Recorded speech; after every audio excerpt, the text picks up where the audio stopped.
สู้อยากรู้ปลายทาง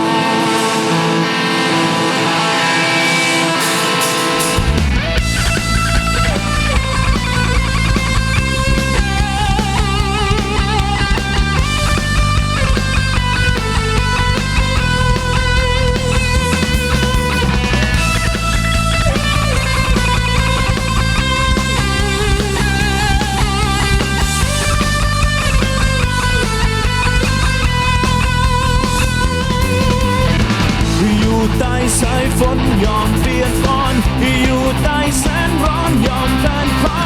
เจอสุขหรือเศร้าต้องมีสักคราวแวะเวียนเข้ามา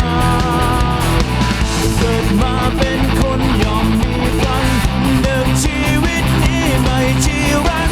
อย่ามัวแพ้พ่ายอย่ามัวท้อใจให้โชคชะตาไม่มีโอกาสไว้รอคนกล้าทุกครั้งต้องกล้าเสี่ยงทุกครั้งต้องกล้าใส่ล้มลุกก็กล้ากี่ครั้งแม้มีความน้ำจะฝ่ามันไปพายุที่หกสักคือฟ้าดินกำลังวัดใจชีวิตต้องกล้าเดินเพื่อเชิญบนทางใหม่ล้มลุกก็กล้ากี่ครั้งขอเพียงความหวังยังอยู่ในใจ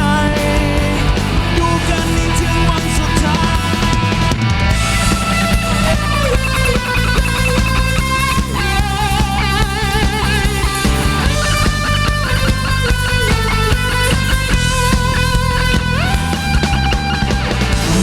มีอะไรได้มาฟรีหากเรายินดีจะกำแพงสูงลิบจะไม่สุดเกินถ้าใจศรัทธาไม่มีโอกาสไว้รอคนกล้าทุกครั้งต้องกล้าเสี่ยงทุกครั้งต้องกล้าใส่ล้มลุกทุกทางกี่ครั้งแม้มีความน้ำจะฝ่ามันไป